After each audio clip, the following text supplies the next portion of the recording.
The art of repair. What actually heals after conflict? Every couple argues, every relationship ruptures, but not every couple repairs. And that's the difference between bonds that are strengthened and ones that silently bleed out. In this episode of Rise Up Voices from the Front Lines, a relationship reset edition, we're diving into what real repair looks like, why it matters, and how to actually do it. We're not talking band-aids or fluffy apologies. We're talking nervous system rituals, tactical language, and the kind of reconnection that rewires trust at the cellular level. You do not need a perfect relationship. You need a resilient one. One that knows how to come back, even after the slam of a door, even after the silence stretches too long, even after words you can't take back hang in the air like ash. Let's talk about something most of us were never taught: how to repair after conflict. Because rupture is inevitable, but repair, that is a skill, that's a choice, that's a muscle that you have to train. Why repair matters more than fighting fair, even though you can definitely learn some skills there too. Here's something straight from the Gottman Institute. Even the happiest couples fight. They hurt each other. They say the wrong thing. They shut down. But the difference, they know how to come back with unconditional positive regard. That's the belief that no matter what just happened, your partner is not your enemy, that the relationship is worth fighting for, not about. And that belief, that mindset, it rewires your nervous system for safety. It rebuilds trust. The couple who called it quits until they didn't. I worked with a couple once. Let's call them Jason and Ellie. They came to me mid-standoff. 15 years of marriage, 2 kids, living like polite strangers. Not because of infidelity, not because of any major traumas, but because every rupture over the years had gone unrepaired. One comment here, silent treatment there, nothing outrageous, but enough to build scar tissue so thick they couldn't even feel each other anymore. We didn't start by teaching communication skills, though we did go through those later. We started by teaching the art of repair, how to recognize dysregulation, how to name the pattern without blame, how to say, I want to reconnect. I'm not proud of how I'm handling this. Can we try again? And little by little, they didn't just feel hope, they felt safe with each other for the first time in years. So what real repair looks like? Let me be really clear. Repair is not saying I'm sorry so that you can move on.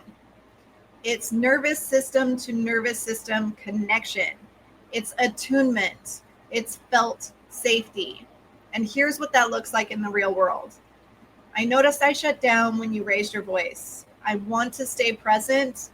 Can we slow this down? I was reactive. That wasn't about you. I'd like to reconnect when I'm grounded. You looked hurt when I said that. Can I try again in a different way? Repair is not about taking blame for things that are not yours. It's about taking responsibility for the space between you, for the way that your nervous system is impacting theirs. So here's some tactical repair tools. You know, I don't do theory without practice. So let's talk tools. The tactical pause. If you are dysregulated, you're not going to repair anything. Step away, breathe, walk, shake it out. Say, I need 10 minutes. Then I'll come back and try again.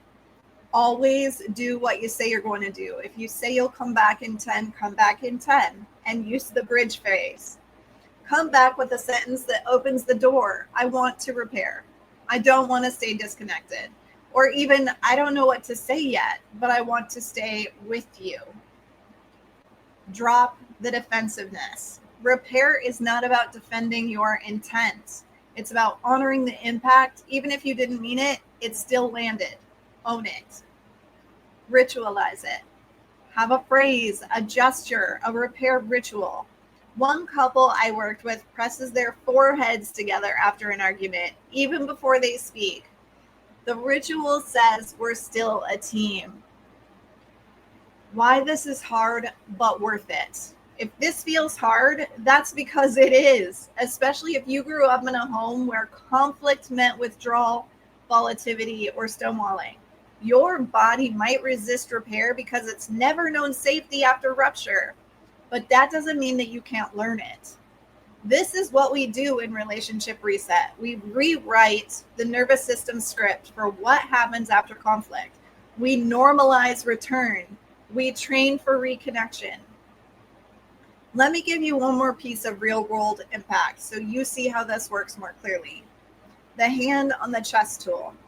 A first responder I coached once told me that when his wife places her hand gently on his chest after a fight, it short circuits his instinct to flee. That touch, simple and intentional, reminds his body that he's not in combat, that he's safe enough to stay, to soften, and to repair. This isn't fluff. This is science-backed, trauma-informed, real-life, tactical, emotional intelligence.